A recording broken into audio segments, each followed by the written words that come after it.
nom de Jésus et le sang de Jésus. Mais le diable appelle des gens qui ont un cœur correct, des gens qui ont un style de vie correct, les gens qui aiment les autres, les gens qui pardonnent les autres, les gens qui supportent les autres, les gens qui ont un cœur large, des gens qui sont vrais, des gens qui appliquent l'hospitalité, des gens qui partagent, les gens qui ne se bagarrent pas. Bien-aimé, regardez.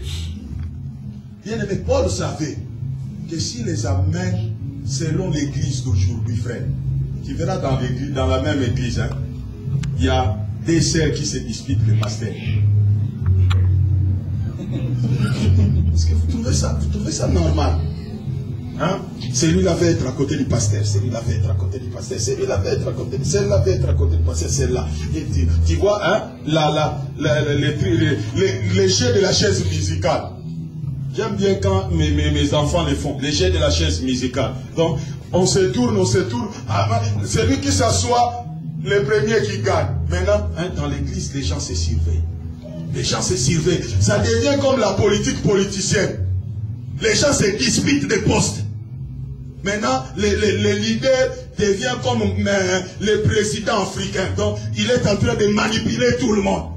Donc, il sait maintenant, si ce jour-là, je vais faire du mal à ma femme, je prends une femme, j'attire tout près de moi. Comme ça, je rends ma femme jalouse. Je crois que ça, c'est l'église. Mais quand tout le monde va partir, hein, faites ça à ta femme.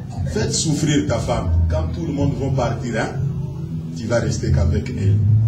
Et les enfants, maintenant, elle va bien t'expliquer. Elle va bien t'expliquer. Il va te dire, parle encore. Quand tu étais devant là-bas, quand il y avait beaucoup de gens à l'église, tu te croyais quoi? Tu m'as laissé tomber. Aujourd'hui, parle encore.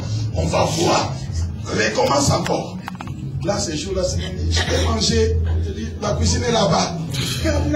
Là, tu commences à dire, je vais manger. Avant, tu savais que non, même si on ne te donne pas la nourriture, si tu prends seulement le téléphone, tu appelles la sœur telle.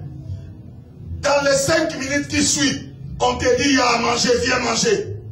Là, tu prenais ta femme pour quelqu'un qui n'a pas de sens. Mais les anciens disent, la terre tourne.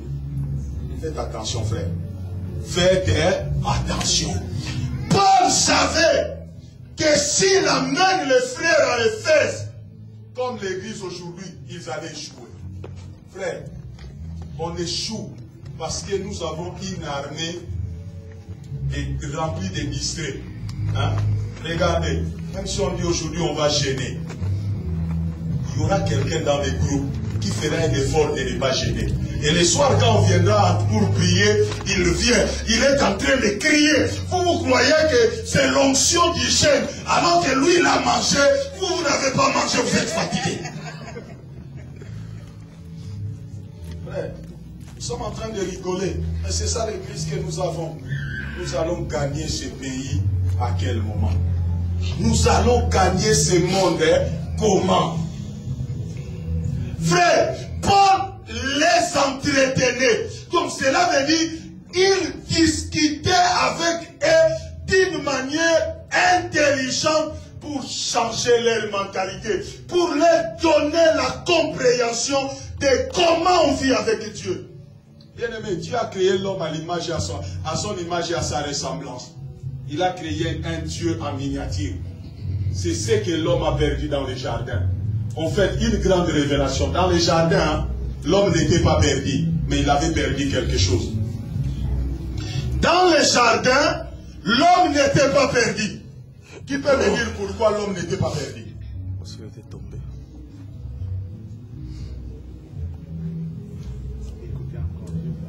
Oui. Parce qu'il entendait. Il entendait encore Dieu parler. Parce que quand Dieu est venu, Dieu savait là où le trouver. Quelqu'un qui est perdu, on ne le retrouve pas. L'homme dans le jardin n'était pas perdu. Mais il avait perdu quelque chose. C'était quoi? La ressemblance et l'image de Dieu. Il a cessé d'être comme Dieu.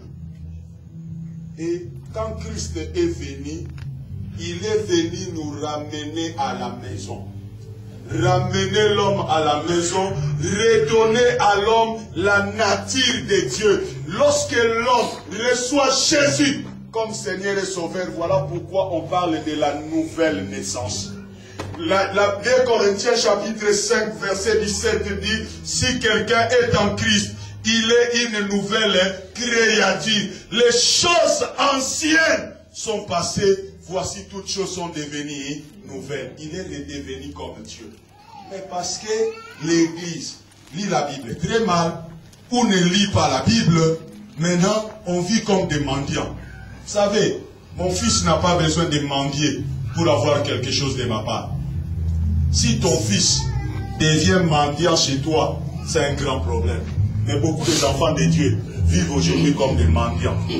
Donc, je ne dis pas que les jeûnes et les prières c'est mauvais. Hein. Moi je gêne. Je gêne. Je prie. Les jeûnes et les prières c'est mon ami. Moi et les jeûnes et les prières, moi il n'y a que les veillées qui me dérangent. Parce que à un moment donné je vais somnoler. Mais moi même aussi on me dit qu'on va jeûner 2 mois, viens on va y aller. Parce qu'il y a des jours où je ne gêne pas, j'arrive à 18h, je me pose la question, j'ai mangé ou je n'ai pas mangé. Je n'étais pas en train de gêner, je n'ai pas mangé. Normal, j'étais en train de travailler sur mon ordinateur, en train de lire la Bible, et du matin au soir, j'arrive à 18h, je n'ai pas mangé. Toi, tu l'appelleras gêne, mais moi, je l'appellerai grève de faim. Bien aimé, Paul avait compris